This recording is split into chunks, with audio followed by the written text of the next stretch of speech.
두로를 떠나 항해를 다 마치고 돌레마이에 이르러 형제들에게 안부를 묻고 그들과 함께 하루를 있다가 이튿날 떠나 가이사랴에 이르러 일곱 집사 중 하나인 전도자 빌립의 집에 들어가서 머무르니라. 그에게 딸 넷이 있으니 처녀로 예언하는 자라. 여러 날 머물러 있더니 아가보라는 한 선지자가 유대로부터 내려와 우리에게 와서 바울의 띠를 가져다가 자기 수족을 잡아매고 말하기를 성령이 말씀하시되 예루살렘에서 유대인들이 이같이 띠 임자를 결박하여 이방인의 손에 넘겨주리라 하거늘 우리가 그 말을 듣고 그 사람들과 더불어 바울에게 예루살렘으로 올라가지 말라 군하니 바울이 대답하되 여러분이 어찌하여 울어 내 마음을 상하게 하느냐. 나는 주 예수의 이름을 위하여 결박당할 뿐 아니라 예루살렘에서 죽을 것도 각오하였노라 하니 그가 고난을 받지 아니하므로 우리가 주의 뜻대로 이루어지이다 하고 그쳤노라. 아멘. 서로 인사합시다. 참 잘 오셨습니다. 주의 사랑, 주님의 이름으로 사랑합니다. 주의 이름으로 사랑합니다. 오늘 말씀의 제목은 주님을 위하여라고 하는 말씀의 제목으로 함께 말씀을 나눠보려고 합니다. 사람들이 당하는 고난에는 세 가지가 있다고 합니다. 첫째는 뭐냐면 자신의 잘못을 인해서 당하는 그런 고난이 있습니다. 이것은 다른 말로 얘기해서 자신의 죄로 인한 고난이 오는 것을 이제 말하고 있습니다. 그래서 이 고난은 자신의 실수, 자신의 잘못으로 인해서 당하는 고난입니다. 최초의 인류인 아담과 하와는 자신들의 죄악으로 인해서 에덴 동산에서 쫓겨나게 됩니다.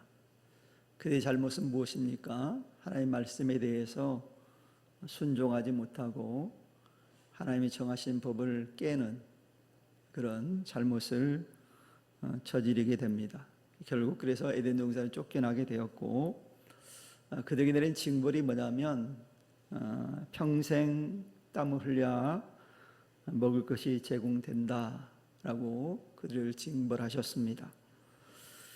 저는 남자에겐 그런 수고로움이 있다고 하는 것을 이제 말씀하셨고 또 여자에게는 출산의 고통을 크게 더하게 되었다라고 성경에 기록하고 있습니다.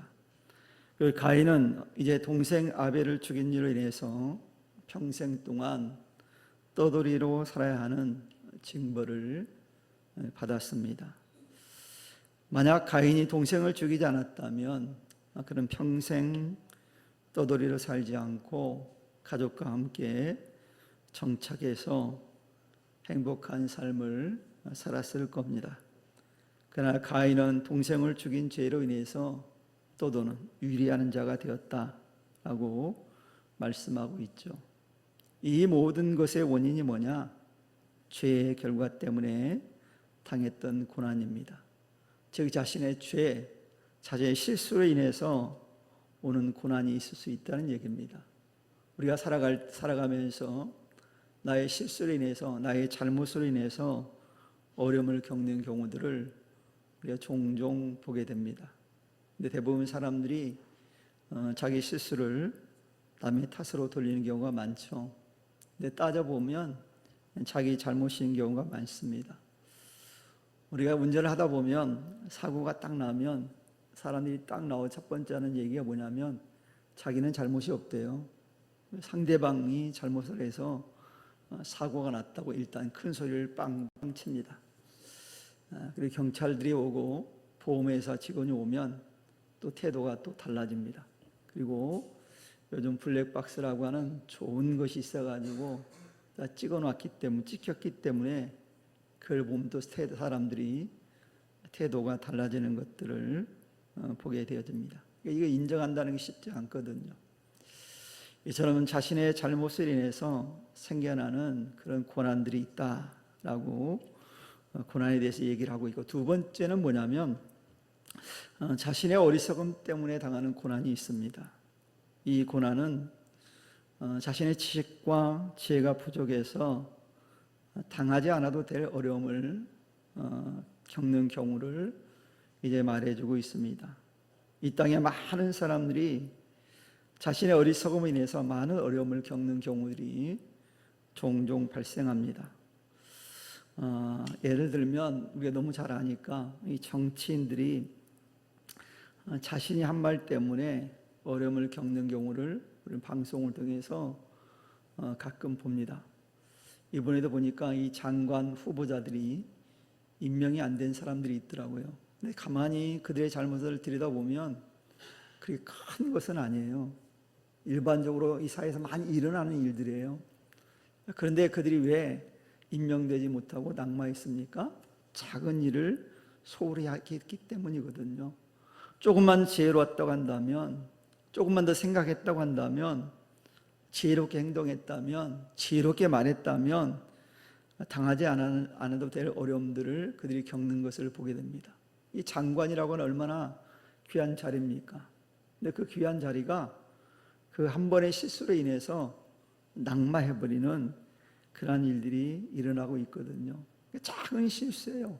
근데 그것 때문에 어려움을 겪고 고통을 겪는 경우들을 보게 되어집니다. 만약 그들이 장관의 후보가 되지 않았다면 욕먹지 않아도 될 일이에요.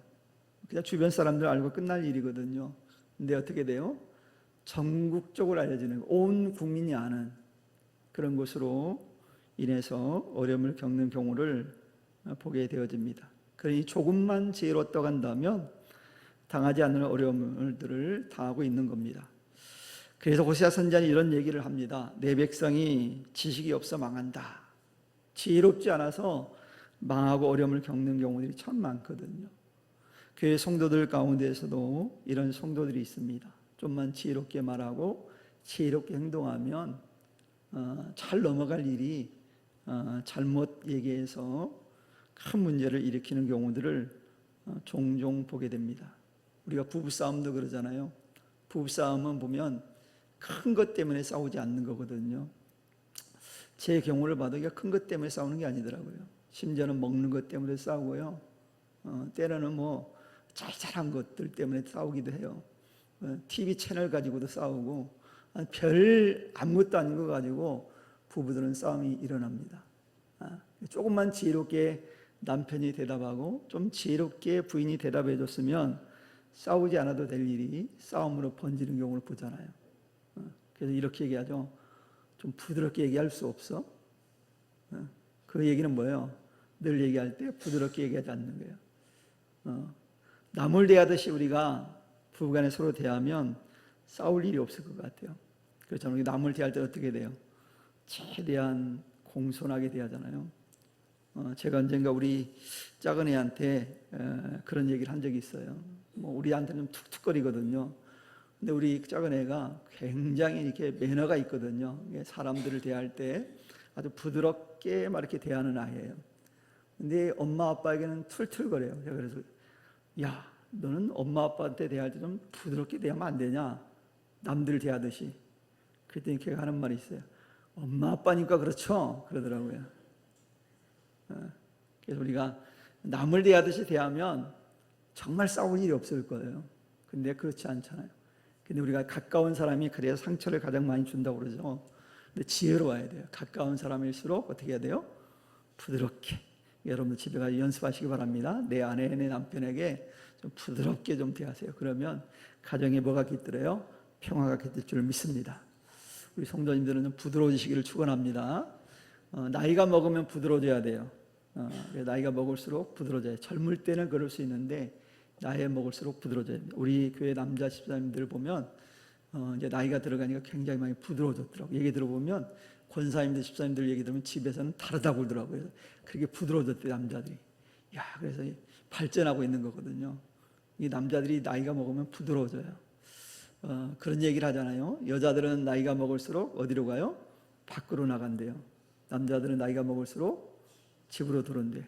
그래서 그런 얘기를 합니다. 부인들이 그런 얘기 한대. 남편들은 집에 있어도 걱정이 많고 밖에 나가도 걱정이 된대요. 근데 집에 있으면 더 걱정이 된대요. 남자들이 그런 존재라고 그러면서 참 불쌍한 게 남자라고 그러거든요. 좀 부드럽게 대해주세요. 평생 가장으로서 밖에 나가서 뭐 해서 경제적인 책임을 졌잖아요. 그러니까 좀 부드럽게 대해주세요. 불쌍하잖아요. 그래서 남편들을 좀 부드럽게 대해서 서로 가정의 평화롭기를 축원합니다. 그래서 지혜로운 게 중요해요. 그 다음에 세 번째는 뭐냐면 스스로 자원해서 당하는 고난이 있습니다.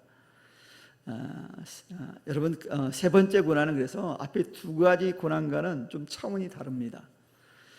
왜냐하면 첫 번째, 두 번째는 자신의 의지와는 상관없이 당하는 고난이거든요.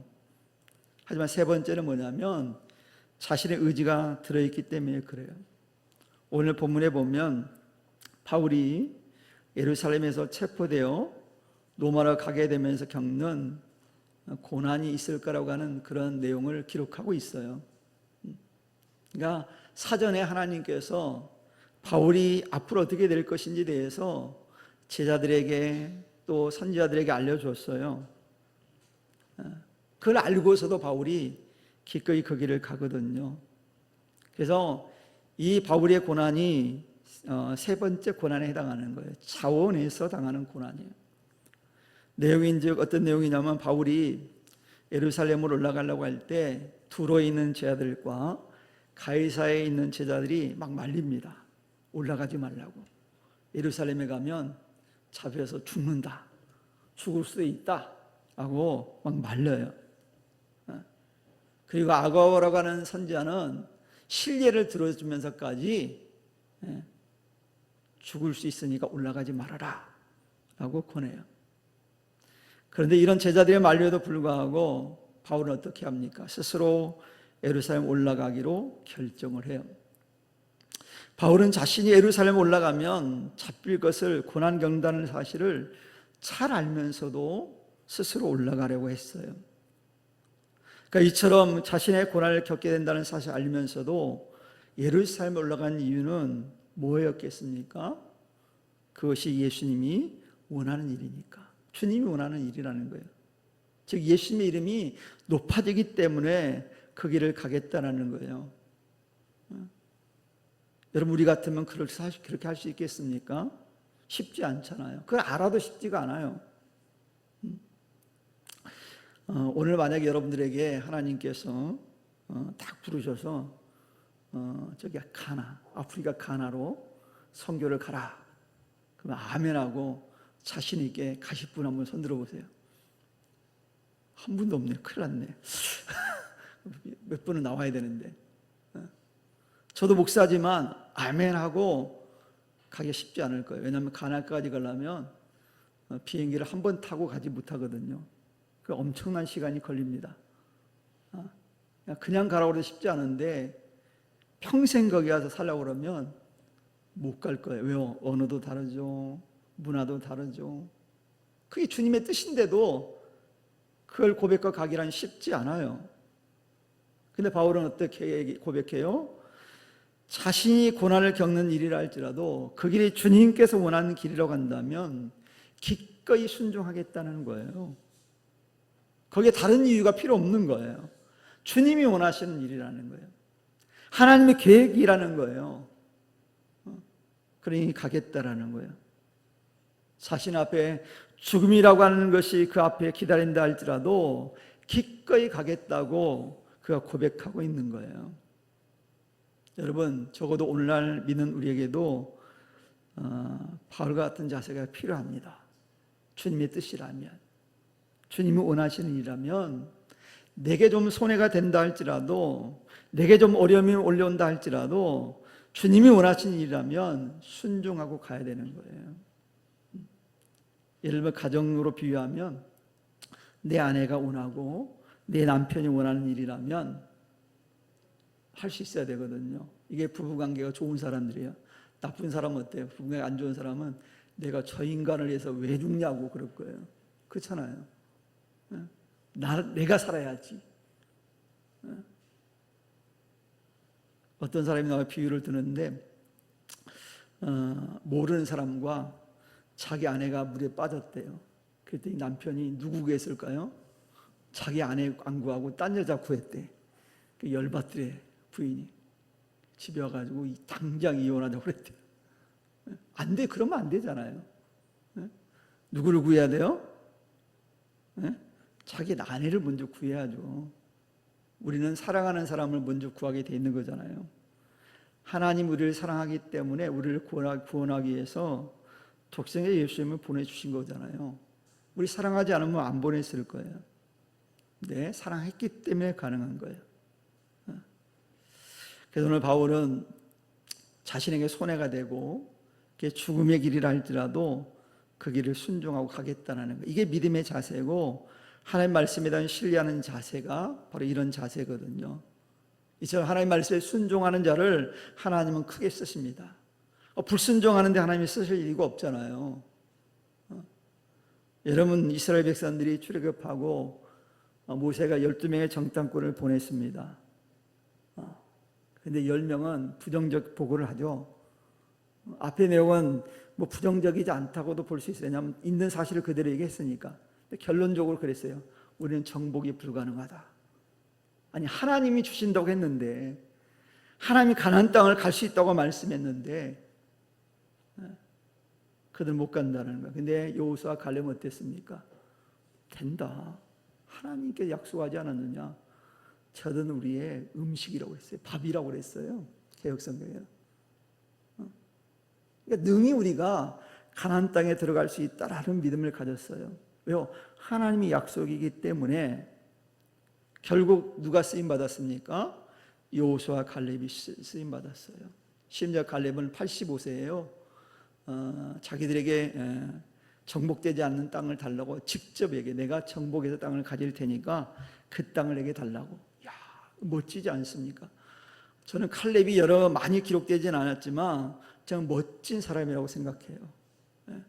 우리 같으면 이미 정복해 놓은 땅을 좀 달라고 할 텐데, 정복되지 않는 땅이지만 내가 이 노구에도 불구하고 내가 하나님 주신다고 약속했으니까 반드시 정복할 거니까 그 땅을 내게 달라고 갈렙이 얘기하거든요. 멋있잖아요. 안 멋있어요? 전 너무 멋있더라고요. 우리나라의 역사 가운데도 이 강감찬이라고 하는 분이 우리 장군으로 알고 있는데, 이분이 사실은 문인이거든요. 근데 전쟁에서 치르는 장군이 됐죠. 이분이 나이 많을 때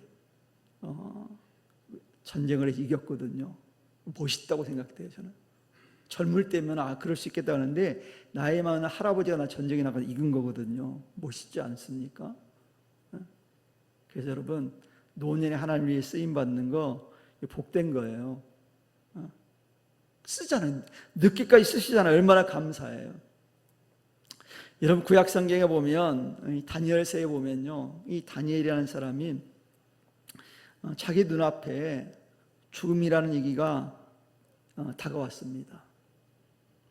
근데 그가 이것도 하나님 영광을 위한 일이라고 한다면 죽어도 괜찮다라는 거예요. 그 당시 다니엘은 총리예요. 왕의 바로 밑에 있는 사람인데 제2인자인데 모함에 의해서 죽을 위기에 처한 거예요. 근데 한 번만 자기가 눈 감으면 계속 유지하고 살 수도 있어요. 근데 하나님 영광을 가리는 일이기 때문에 그걸 포기하는 거예요. 총리도 포기하겠다는 거예요. 죽음도 두려워하지 않겠다라는 거예요. 이처럼 그가 죽음도 두려워하지 않고 자기 직위도 내려놓을 수 있는 그런 이유가 뭐겠습니까? 그는 오직 뭐만 생각했어요? 하나님 영광. 하나님께 영광이 되는 것이라고 한다면 자기 생명도 기꺼이 내어놓을 수 있다라고 하는 신앙 고백 때문에 그렇게 할 수 있었던 거예요. 이런 하나님에 대한 확실한 믿음이 있었기 때문에 다니엘은 자신에게 다가오는 죽음에 대한 위협도 두렵지 않았어요. 적어도 우리가 믿음 생활하면 이 정도는 해야 되지 않겠습니까? 주님을 위해서 주님을 사랑한다고 한다면 이 정도는 해야 되지 않겠어요? 다니엘 그런 믿음을 가졌어요. 그래서 아무리 세상적으로 좋은 일이라 할지라도 높은 지위를 유지한다 할지라도 그것이 하나님의 영광을 가리는 일이라고 한다면 포기하겠다는 게, 내려놓겠다라는 거예요. 제가 가끔 그런 비유를 들잖아요. 홈플러스에서 11시 반쯤에 오면 뭐 물건을 사면 추첨해서 2억을 준다고 그러면 여러분 어떨 것 같아요? 아마 여기서 한 명씩 빠져나갈 거예요. 11시 반 가까이 되면 살짝 몰래 이렇게 빠져나가는 분도 분명히 있을 거예요. 혹시나 2억이 될까 봐.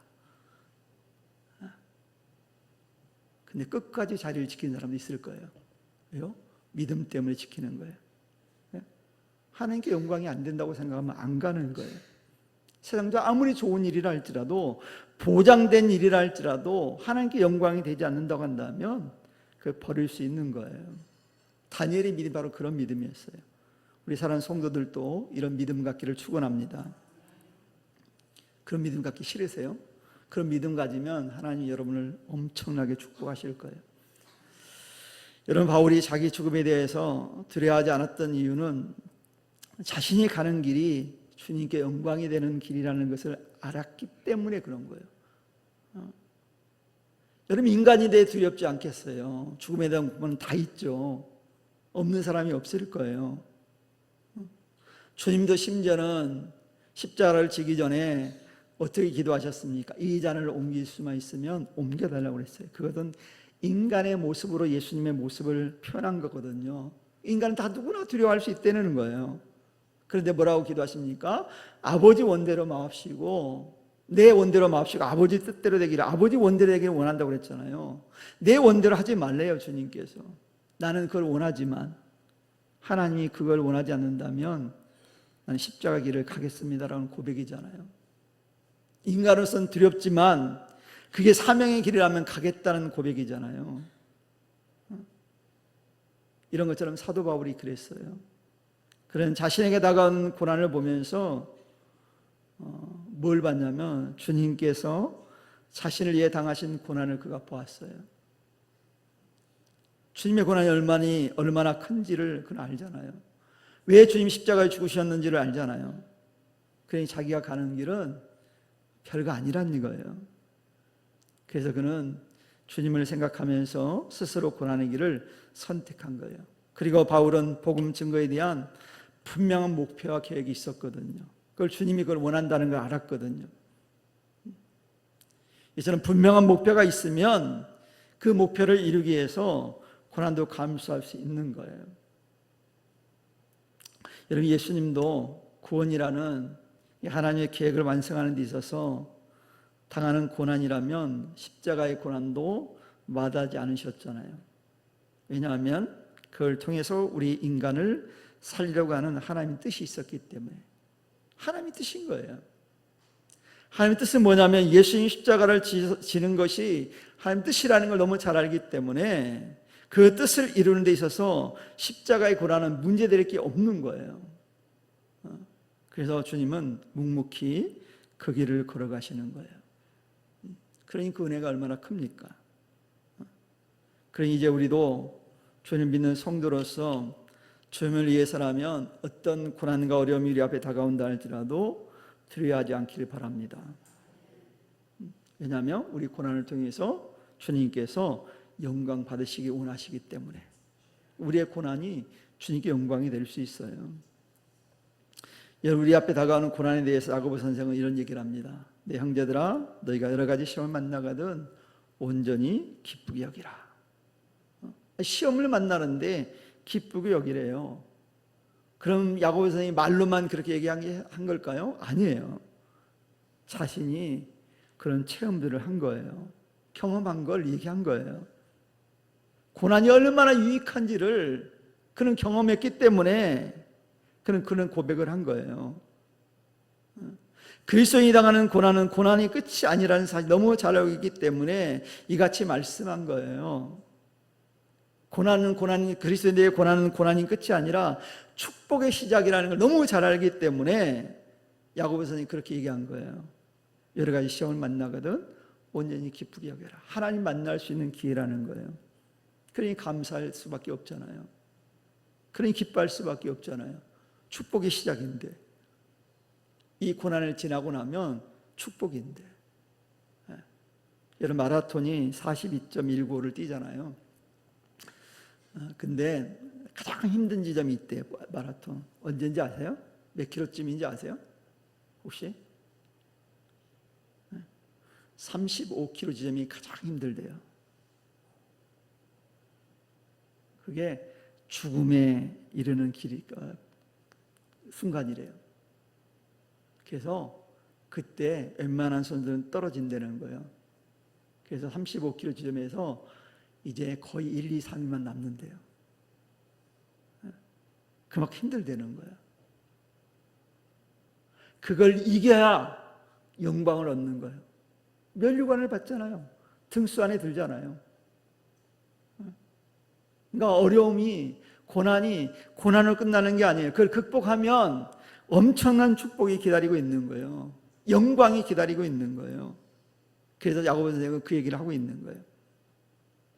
그래서 바울은 고난을 접하면서 순교를 각오하고 나갔던 사람이에요. 여러분, 세상에 어떤 사람이 가장 무서운 사람인지 아십니까? 가장 무서운 사람은요, 자신의 목숨을 포기하고 도전하는 사람이 제일 무서워요. 싸울 때도 그래서요, 제일 무서운 사람이 누구냐면 목숨 걸고 싸우는 사람이에요. 목숨 걸고 싸우는 사람이 이기게 돼 있어요. 목숨을 거는데 어떻게 질 수 있습니까? 그래서 이런 사람은요, 세상이 감당하지 못해요. 여러분, 바울을 한번 보십시오. 오늘 자신을 말리는 성도들 향해서 뭐라고 한지 아십니까? 13절 말씀에 보니까 이런 말씀이 있어요. 나는 주 예수를 위하여 죽을 것도 각오하였노라. 나는 예수님을 위한 일이라고 한다면 죽을 수 있다라고 얘기하는 거예요. 그래서 이 바울은 죽음을 각오함으로써 고난을 자청한 거예요. 여러분, 우리가 예수를 믿는다는 거, 때때로 우리의 삶 전체를 하나님께 우리에게 요구할 때가 있어요. 오늘 바울은 그걸 깨달은 거예요. 그래서 주님이 지금 자기에게 요구하는 것이 삶 전체를 요구한다는 걸 알았기 때문에 기꺼이 드리기로 작정한 거예요. 그래서 그런 고백을 한 거예요. 나는 주 예수를 위해 죽을 것도 각오했다라고 고백하고 있는 거예요. 이런 믿음을 갖는 우리 성산의 모든 성도 되기를 축원합니다. 주님을 위해서 그 정도 좀 해야죠. 그래야지 제대로 믿음 생활하고 하나님의 은혜를 경험할 수 있어요. 죽자 살면 못할 게 없거든요. 주님을 위해 그 정도 우리가 헌신을 좀 해봐야 돼요. 그 정도 헌신해보고 나서 불평을 해야 되는 거예요. 근데 그렇게 안 하고 불평하는 건 되게 어리석은 거거든요. 극한을 경험하지 않고 말하는 건 굉장히 어리석은 거예요.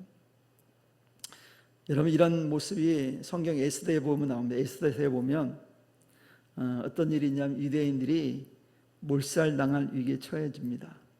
하만이라는 사람 때문에 다 죽게 생긴 거예요. 그때 모르드게라는 사람이 당시 바사 왕국의 왕이었던 조카 에스더를 찾아가서 도움을 요청합니다. 그랬더니 에스더가 그래요. 왕국에는 법도가 있다라는 거예요. 그래서 그 법을 어기면서까지 도와줄 수 없다라고 에스더가 회신을 보냈어요. 그러니 다시 한번 모르드게가 강력하게 요청하면서 이렇게 얘기해요. 너는 왕궁에 있으니 모든 유다인 중에 홀로 면하리라. 생각지 말라. 그래서 왕궁에 있다고 해서 네가 면할 것이라고 생각하지 말라라고 얘기하면서 이때 내가 만일 잠잠하여 말이 없으면 유다인은 다른 데로 말미암아 노임과 구원을 얻으려니와 너와 내 아비 집은 멸망하리라. 내가 왕의 일을 얻은 것이 이때를 위함이 아닌지 누가 아느냐라고 모르드게가 다시 에스더에게 서신을 보내요. 이 모르드게의 서신을 받은 에스더가요, 깨달았어요. 그래서 마음을 바꿉니다. 그래서 부탁을 해요. 3일 동안 함께 금식하라고. 즉 나를 위해서, 우리 유다인들을 위해서 함께 금식하자는 거예요. 3일 동안. 그리고 금식이 끝나고 난 다음에 죽으면 죽겠다는 각오로 왕 앞에 나가겠다고 에스더가 얘기합니다. 이 고백처럼 에스더가 죽을 각오를 하고 왕 앞에 나갑니다. 사실 이 바사 왕국은요, 왕 앞에 아무 때나 나가는 게 아니에요. 왕이 부르기 전에는 왕으로 할지라도 함부로 갈 수 없어요. 그러면 처형될 수 있거든요. 그런데 지금 위기잖아요. 어떤 위기입니까? 하만이라는 사람의 모함을 인해서 자기 민족이 몰살당할 위기에 있어요. 그래서 에스더는 자기의 목숨을 건 거예요. 그래서 왕국의 법도를 어기면서까지 왕 앞에 가서 자기 민족이 처한 위기와 하만이 자기 민족들을 죽이려고 하는 그 계략 악한 생각들을 왕에게 구합니다. 쉬운 일이었겠어요? 이런 에스더의 용기 있는 행동으로 인해서 어떻게 됐습니까? 결국 자기 민족을 구하게 되었고, 오히려 자기 민족을 죽이려 했던 하만이 만드는 형틀에 그 스스로가 달리는 일이 일어났어요. 이처럼 죽음을 두려워하지 않고 주님을 바라보면서 담대히 나아갈 때 하나님의 기적은 시작된다고 하는 것을 잘 보여주고 있어요. 그래서 그날을 기념하기 위해서 불임절이 생겼어요. 이건 구원하신다는 뜻이거든요. 불임절은 구원해 주시잖아요. 이스라엘 백성들이 출애굽의 홍해를 건널 때도 마찬가지고, 또 광야 40년이 지나고 난 다음에 요단강을 건널 때도 마찬가지예요. 그래서 죽음을 각오하지 않으면 건널 수 없거든요. 특히 요단강을 건널 때는요, 먼저 길을 열어준 게 아니에요. 그들이 믿음을 가지고 발을 내딜 때 요단강이 갈라졌거든요. 죽음, 목숨을 거는 거예요. 그래서 죽음을 각오하고 믿음의 바다를 내디딜 때 역사가 일어나는 거예요. 여러분, 그런 역사를 체험하기 원하신다면 믿음을 가지고 발을 내디뎌야 돼요. 그래서 믿음을 가지고 담대하게 나아갈 때 기적을 체험하는 역사가 일어나게 됩니다. 그래서 우리들이 신앙생활 할 때 순교를 각오하고 나가면 하나님 놀라운 일을 체험하게 될 거예요. 그러니 사랑하는 성도 여러분, 이제 우리는 이런 삶을 통해서 하나님 놀라운 축복을 경험하는 복된 성도 되기를 축원합니다. 우리가 순교적 각오를 하면, 그 믿음 생활하면 반드시 기적을 체험하게 될 거예요. 여러분, 특별히 바울은 그가 고난당함은 사명을 감당하기 위한 고난이라고 여겼어요. 그래서 제 아들의 만류, 선지자의 만류에도 불구하고 예루살렘을 올라갑니다. 그리고 예루살렘 올라가는 분명한 목적과 이유가 있어요. 몇 가지가 있는데, 먼저 그는 유럽을 순회하면서 예루살렘 어려운 성도를 위한 모금을 했잖아요. 그래서 헌금을 전달하는 목적도 있었고요. 또 예루살렘 교회에 올라가 이방인들을 통해 나타난 하나님의 축복에 대한 소식을 그에게 전해주고 싶었어요. 하나님 성령의 역사니까. 또 사도행전 1장 8절에 주님께 부탁하신 땅까지 복음을 전하라고 하신 그 명령이 성령의 역사를 통해서 지행되고 있다는 사실을 예루살렘 교회 성도들에게 간증하고 싶은 거예요. 복음이 전하고 있다. 이방인들에게 복음이 전해지고 있다고 간증하고 싶은 거예요. 또한 자신의 허락하신 하나님 놀라운 계획하심, 역사하심에 대해서 말해주고 싶은 거예요. 왜요? 바울은 복음 전하면서 죽을 고비도 여러 번 넘겼잖아요. 그런데도 지금 주님의 은혜로 자기가 여기까지 왔음을 고백하고 싶은 거예요. 그래서 자신에게 임한 하나님의 그 놀라운 은혜에 대해서 모든 성도들과 공유하고 싶은 거예요. 그 사명을 예루살렘 교회에 말해주고 싶은 거예요. 그러니 죽음이 두렵겠습니까? 두렵지 않죠. 여러분, 요한 웨슬레라고 하는 종교개혁가가, 감리교와 어떻게 보면 성교교회를 창설한 요한 웨슬레가 이런 얘기를 했어요. 사명이 있는 사람은 절대 죽지 않는데요. 그런 유명한 말을 남겼거든요. 이 말을 다르게 해석하면 이런 거예요. 그리스도인들에게 죽음은 사명을 끝내는 날이라는 거예요. 그래서 우리가 사명이 끝나는 날 죽는 거예요. 여러분이 죽으실 때 이제 내 사명이 끝났구나라고 받아들이면 돼요. 여러분, 아직도 내가 살아있다는 건 뭐예요? 사명이 남아있다는 거예요. 사명을 감당하시기를 축원합니다. 감당 안 하면 안 돼요. 사명이 있는데. 시간 허비하면 안 돼요. 여러분, 일꾼으로 부름받았으면 거기 합당하게 일을 해야 되는 거예요. 성경에 보면 포도원 비유가 나옵니다. 아침 9시부터 나중에 5시까지 일꾼을 데려다 포도원 주인이 쓰거든요. 근데 그 사명이 다 달라요. 1시간 남은 사람과 3시간 남은 사람과 6시간 남은 사람과 8시간 남은 사람의 사명이 다릅니다.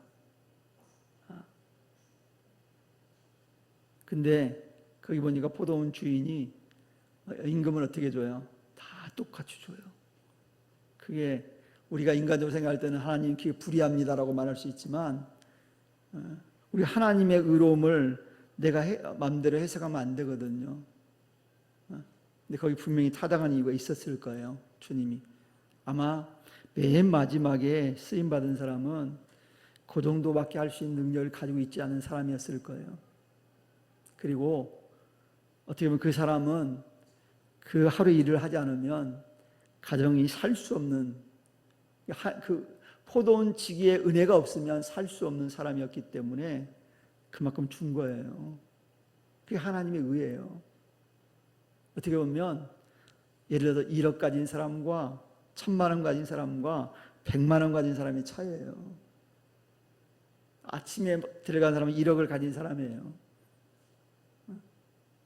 맨 마지막에 부름받은 사람은 100만 원 가진 사람이기 때문에 그 사람이 더 절대적으로 그만큼 주는 건 당연한 거예요. 어떻게 보면 하나님의 의로움이거든요. 그러니까 5시에 불려가는 사람이 얼마나 그 하나님의 은혜를 더 생각할 때 그 포도원 주인에게 은혜에 감사했을까 생각해 보세요.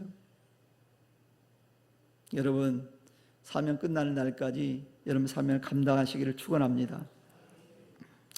바울이 이런 사실을 너무 잘 알고 있었기 때문에 생명을 아끼지 않고 주님을 위해 헌신하며 살았어요. 그러니 우리도 믿음을 가진 성도로서 이제 나만을 위한 삶을 살 것이 아니라 나의 남은 생애에 하나님의 일꾼으로서 사명을 감당할 수 있는 그런 성도가 됐으면 좋겠어요. 이제 주어진 시간이 있잖아요. 다 다르잖아요. 객관적으로 볼 때 젊은 사람도 시간이 많을 거고, 물론 가는 데는 순서가 없지만 객관적으로 볼 때 그렇다는 거예요. 그러니 여러분, 이 주어진 기간 동안 사명을 잘 감당하시길 바랍니다. 그래서 바울이 이런 고백을 합니다. 마지막에 우리가 살아도 주를 위하여 살고 죽어도 뭐 한다고요? 주를 위해 죽나니. 그러면 사나 죽으나 우리가 주의 것이로다 라고 로마서 14장 8절에서 말씀하고 있어요. 그래서 우리는 사는 것도 주를 위해 살고 죽는 일도 주님을 위해 죽는 거예요. 오늘 이 시간 특별히 예배에 나와 있는 우리 성도님들은 이 바울이 고백하고 있는 것처럼 우리도 그런 고백을 할 수 있기를 축원합니다. 그래서 살아도 주를 위해서 죽어도 주를 위해 죽는 것이다라고 하는 그 사명, 그 믿음을 가지고 오늘도 승리의 삶을 살아가는 우리 성도들 되기를 주님 여러분 간절히 축원합니다. 기도합니다. 하나님 감사합니다. 오늘도 우리